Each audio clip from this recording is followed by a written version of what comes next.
Hi, sir, to all of you viewers of Equinoxe Television, 6 p.m. by 6 o'clock. It's time for the news. Thank you so much for joining us.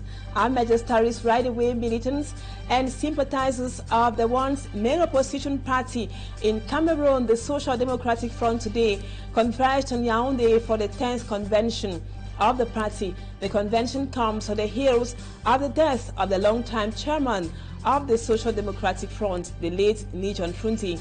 What are some of the stakes of the two-day political gathering of the SDF holding in Yaoundé, and who might be succeeding the chairman of the Social Democratic Front? We get to know more in this news edition. And Cameroon, Africa in general are mobilizing and drumming support for heavyweight fighter and UFC champion Francis Ngannou of Batier from Cameroon as he prepares to take on Fury Tyson in a prestigious encounter in Riyadh, Saudi Arabia. Viewers, those are our major stories. Details when we come back.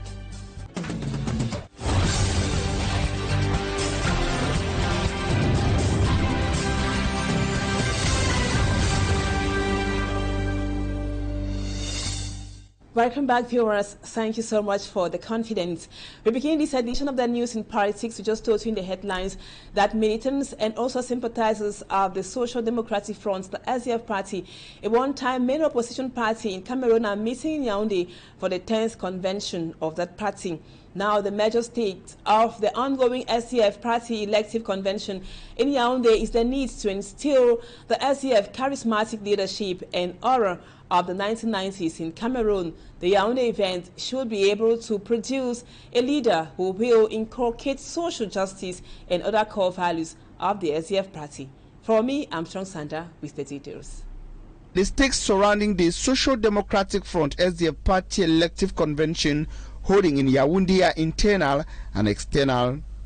Internal stakes include the upholding of democracy, social justice, and the need to restore serenity in a troubling SDF house. Externally, the outcome of the event in Yaoundé should be able to bring back the SDF as of the 90s in Cameroon.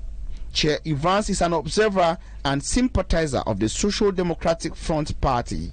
I want to say the SDF is a party that's actually proven to be democratic, not just in theory, but of course in practice. Unlike other political parties, which I might not even want to call the name, when militants start mentioning things like power, it becomes more of a power tussle, wherein we even find some of the militants being evicted from the party. It just occurred of recent, which...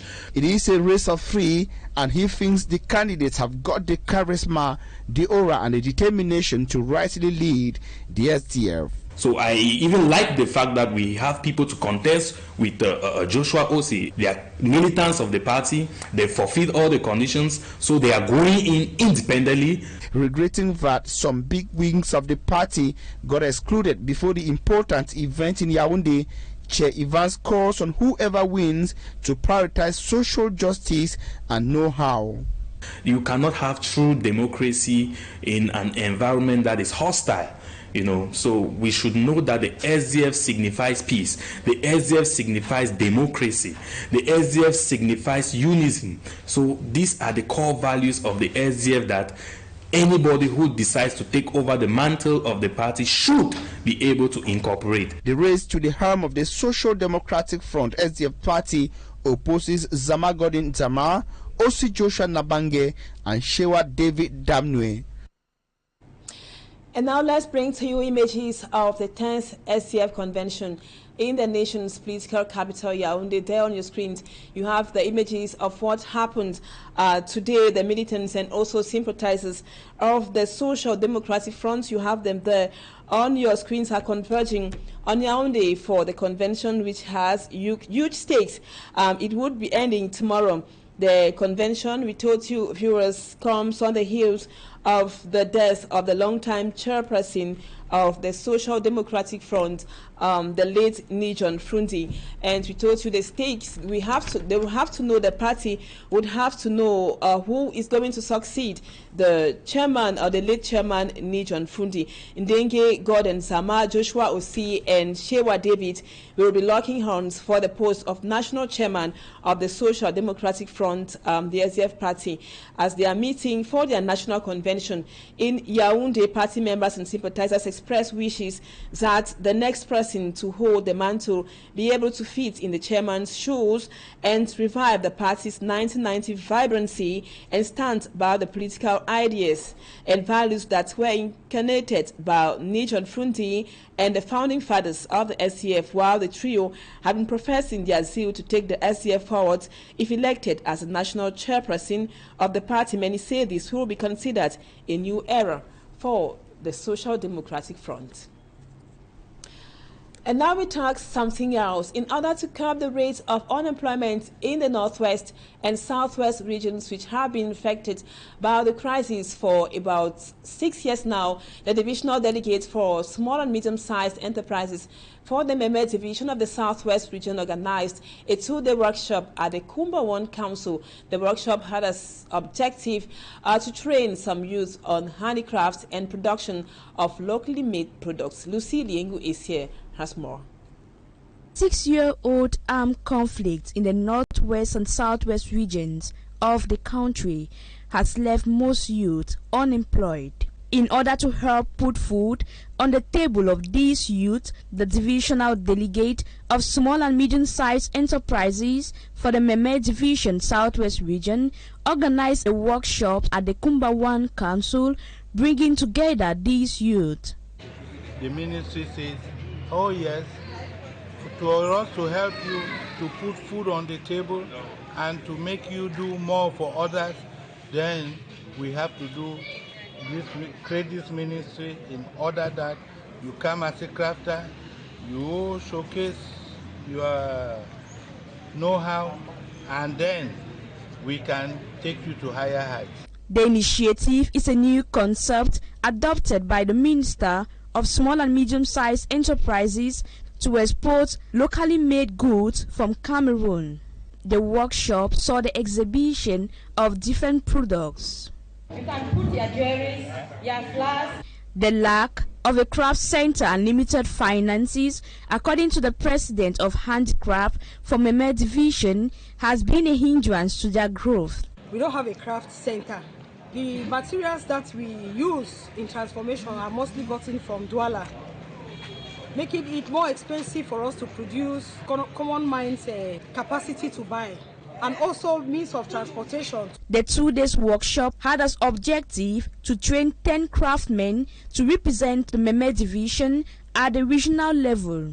And if our products are well multiplied, then we will have the possibility of meeting up with domestic demands, and why not therefore go up to the point of exporting what we rather import. The young people salute government's efforts but call on the government to help them with funds so as to solve their problems. And now from Kumba we move down to Mbanga in the Mongo division of the Littoral region. Several classrooms of the government school in Mbanga have been inundated, making it really difficult for students to learn and for teachers to teach. According to locals, the inundation of floods happened after the Ndo River overflowed its banks. Let's now have more with Mala Glory. A significant amount of surface water surrounding the government school of Mbanga, known as École Publique de Mbanga in the Mungo division, is a great risk to school children, with them walking through the standing water to get into their classrooms. A difficult situation even to those students passing through the school to get to the government high school Mbanga. There is water even in classroom, discouraging teachers and students from studying. Look at the level of water. How will the children get to school? We need a drainage system to be constructed here. Everywhere is flooded, but locals say the flood has not only been caused by the heavy rains that rocked the area on Thursday, but water coming out from the Ndo and Singa River. The water that has caused flooding in this area is from Singa. Bike riders say this water that appears each time it rains in the area poses a huge problem to their activity.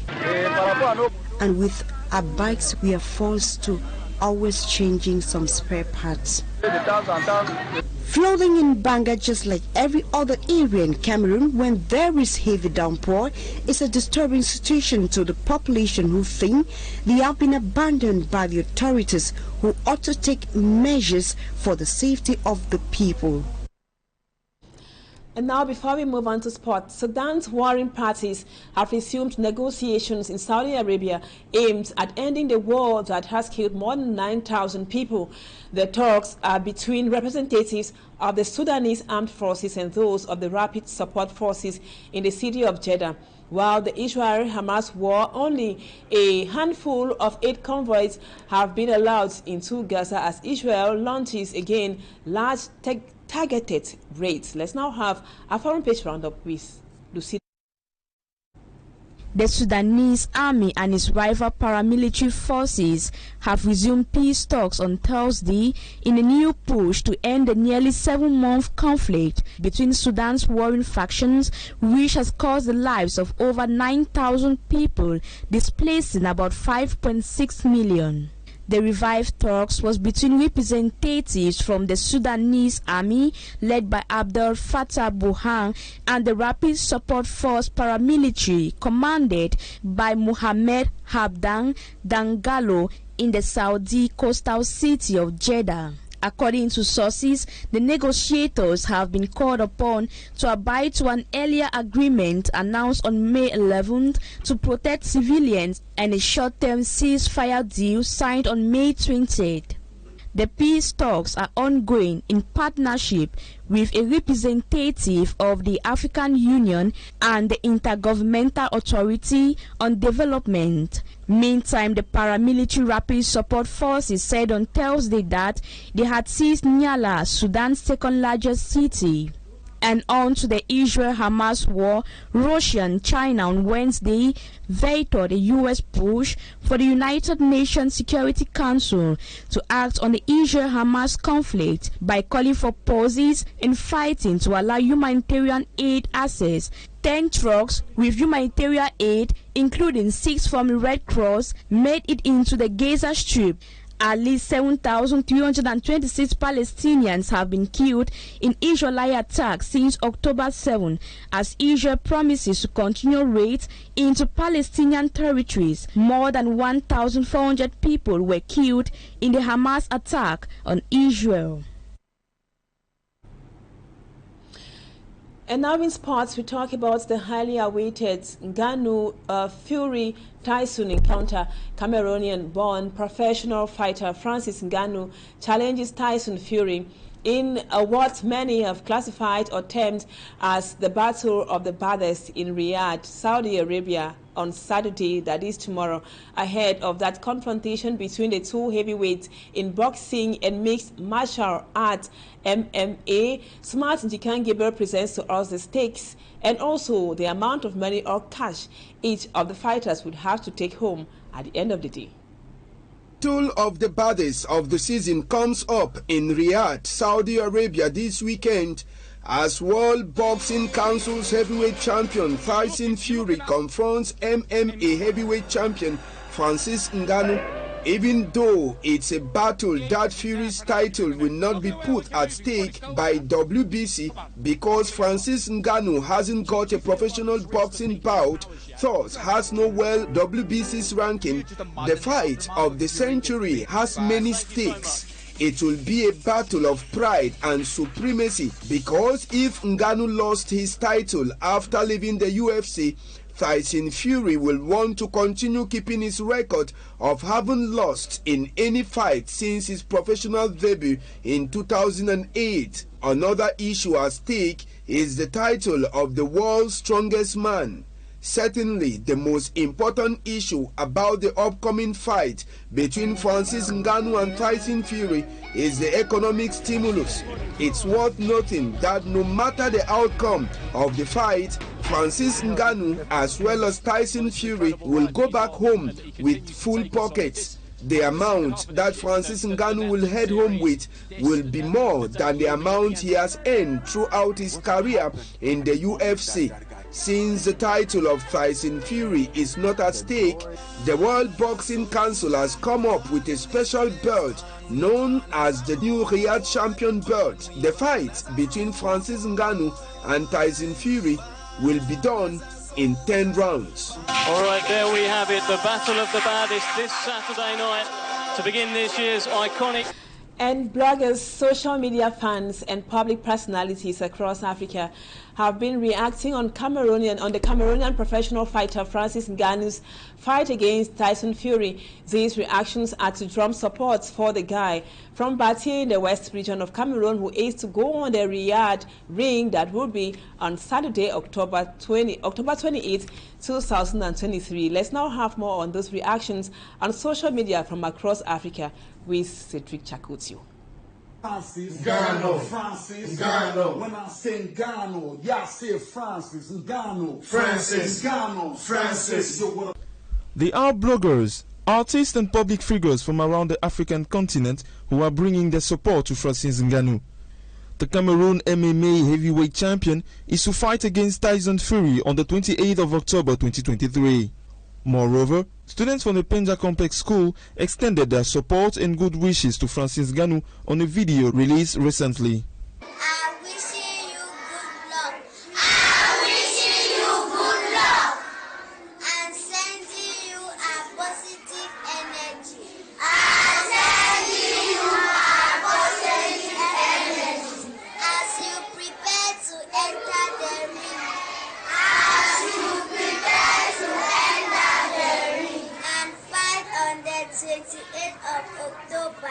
As for Nigerian female artist Debbie, she drew a portrait of Francis Ngannou to show her support. Same with Professor Maurice Kamto, president of the CRM political party, who wishes strength and courage to Francis Ngannou, who steps into the ring this Saturday for a fight of giants in Saudi Arabia. In addition to that, the singer and artist named as Fadil Le Sorcier also encouraged Francis Ngannou through a video where only him has the secret. All these are messages that are expected to strengthen Ngannou as he enters the Arena Riyadh tomorrow, Saturday, 28 October 2023.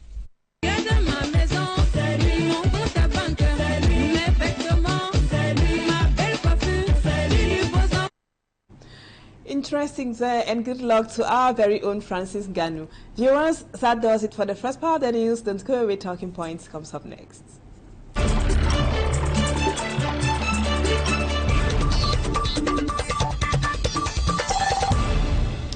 Welcome back, viewers. For the second part of the news, we are talking politics.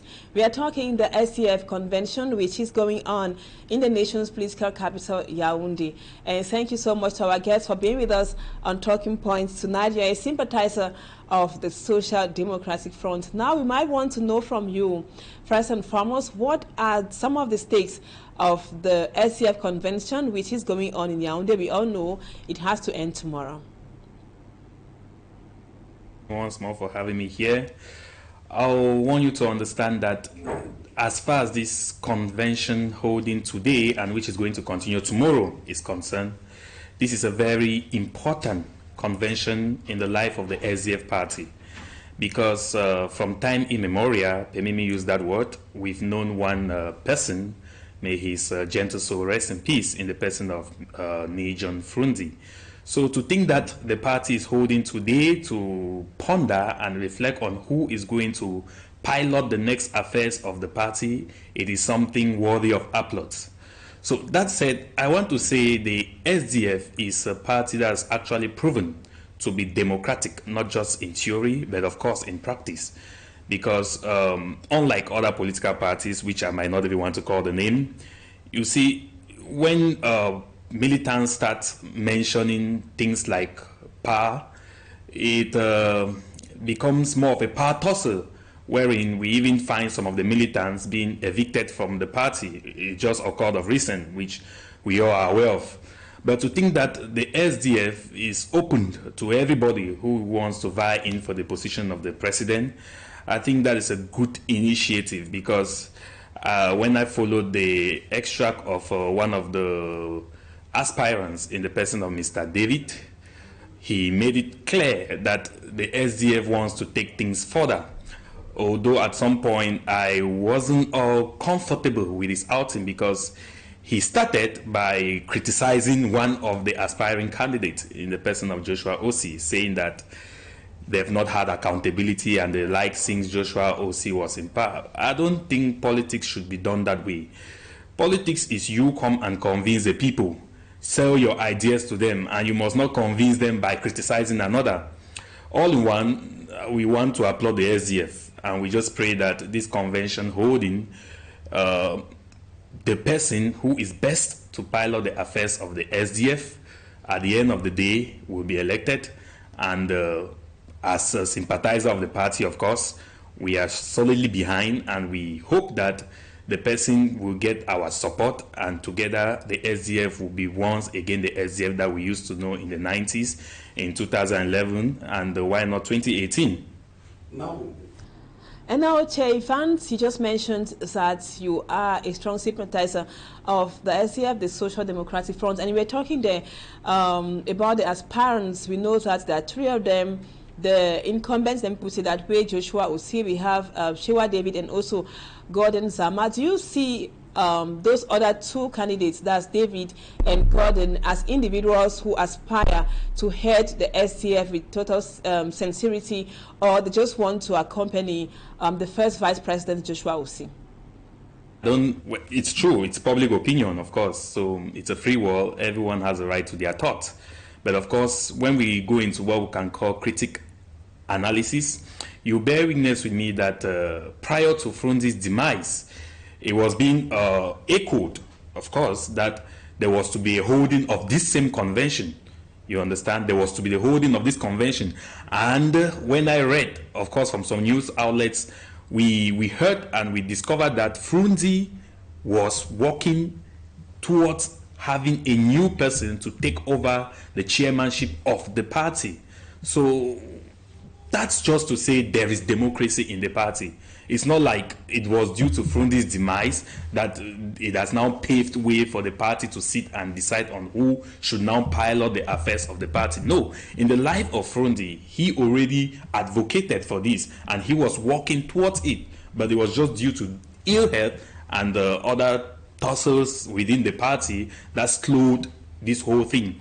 So all in one, the SDF holding this convention today, it is not due to the demise of the chairman of the SDF, for this view has long been nurtured. We're just waiting for it to materialize, which I can say confidentially that it has materialized. No. And now, Mr. Chair Vance, I might want to know what should be some of the responsibilities of the new leader, that is the person who will be elected tomorrow to head the Social Democratic Front. What should be the person's priorities or principal responsibilities to bring back the SDF that we knew in the 1990s? Good. It is never a good thing to see one big family dividing amongst itself, because unity is what we've always believed in. To think that Honorable Nietzsche and the likes, they had to leave the party, or of course they were sent out of the party, it is not a good thing. That's the honest truth. And because these are people who were there, trying in their own possible way they can to see that the party should be what it is today. We all know Nietzsche's contribution to the SDF party. It cannot be ever emphasized. And today, to think that he is now a political leader, because I also read online that he has created his own political party. Same with Kawala back then. She was once a militant of the party, and today she also has created her own party. Hello, it is a good thing. It is what we talk of the democracy. There is multipartisan in Cameroon, so everyone is free to do and undo. But what I want to emphasize on is the fact that there is no problem without a solution. So to think that when we have problems within a political party, most of these politicians nowadays, they think going out to create their own political parties is the best way. To me, that competition is not really necessary. You get it? Because it was for a reason that you decided to join the SDF party. And if things are almost going south, it is to sit on the table, just like we have the situation in our country today, the ongoing crisis. It can never be solved without sitting on the table. So we really feel they are absent. Should be told they are absent. We feel they're absent because we have loopholes, we have vacuums that we wonder if we will also have vibrant people who will come up tomorrow to fill the gap. Thank you so much, Chair Vance, for accepting to be our guest on Talking Point tonight. And just to mention that you are a political observer and also a strong sympathizer of the Social Democratic Front. Hope to have you some other time. Thank you again for your time. Viewers, thank you for always being there. Don't go away. Our programs continue. The news in the French language is at 8 p.m. and Equinoxe Soir at 7 p.m. with Serge Alongutu. Stay with us on Equinoxe Television and enjoy the rest of your weekend in the company of our programs. Bye-bye for now.